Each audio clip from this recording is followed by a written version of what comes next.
Hi. இப்போ நான் உங்களுக்கு புளி சாதம் செய்வதுக்கு என்னென்ன பண்ணலான்னு சொல்கிறேன். எண்ணெய், புளி கரைச்சி வச்சுருக்கேன். என்கிட்ட இருக்கிறது மட்டும்தான். நான் இதில் கடலைப்பருப்பு இல்லை, நான் போடலை. நீங்கள் வேணுன்னா போட்டுக்கலாம். நிலக்கடலை, காஞ்ச மிளகா, உளுந்து, ஃப்ரெஷ்ஷாக கருவேப்பிலை, காய பவுட்ரு, வெந்தயம், கடுகு,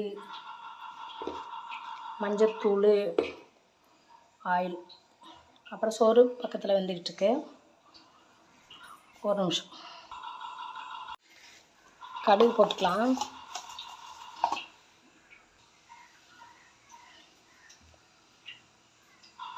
கடுகு போட்டேன். வெந்தயம்,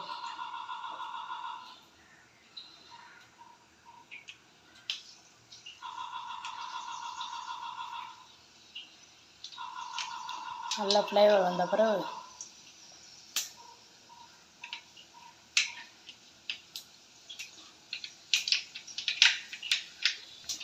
இதில் உளுந்து போடும். உளுந்து, காஞ்ச மிளகா, வேர்க்கடலை மூணையுமே போட்டாச்சு. கொஞ்சம் வதங்கட்டும். கலர் சேஞ்ச் ஆனோன்னு காட்டுறேன். இல்லை, அழகாக வதங்கிடுச்சு. சப்போஸ் ஃபஸ்ட்லேருந்து ஸ்டார்ட் பண்ணுறவங்க, சமையல் பண்ணுறவங்க இருந்தால் அடுப்பை ஆஃப் பண்ணிக்கோங்க. புளியை ஊற்றிட்டு அதுக்கப்புறம் நம்ம ஆன் பண்ணிக்கலாம். இல்லாட்டா இந்த இது தீஞ்சு போயிடும். புளியை கரைச்சி ஊற்றியாச்சு.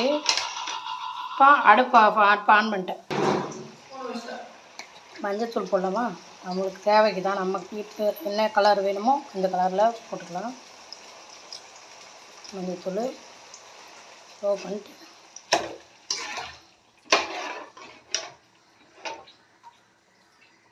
காய பவுட்ரு, அதுவும் நம்ம டேஸ்ட்டுக்கு தான். என் வீட்டில் நல்ல ஃப்ளேவராக இருக்கணும், அதனால் காய பவுட்ரு. சால்ட்டு போட்டுக்கலாண்ணே. நம்ம சோறு போட்டுக்கலாதனால நிறைய சால்ட் போடுறோம். போட்டுக்கோங்க. இதுக்கப்புறம் நல்லா வற்றின உடனே உங்களுக்கு காட்டுறேன். நல்லா கொதிக்குது. இனிமேல் கொஞ்சம் நேரத்தில் உப்பு போட்டுடலாங்க. சீக்கிரமாகவே அது ட்ரை ஆகிடும். எண்ணெய் பிரிஞ்சு வந்த பிறகு தான் நம்ம ஆஃப் பண்ணணும். வெயிட் பண்ணணும்.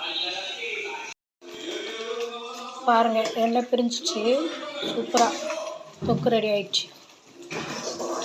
அவ்வளோதான் புளி சாதத்துக்குள்ளே தொக்கு.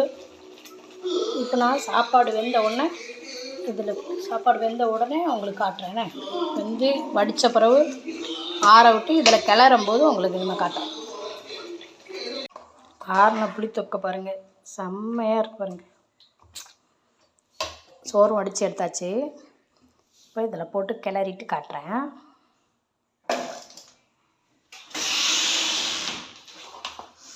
பாருங்கள், சூப்பராக ரெடி ஆயிடுச்சு. ஏன் மஞ்சள் கலர் தெரிய மாட்டுது?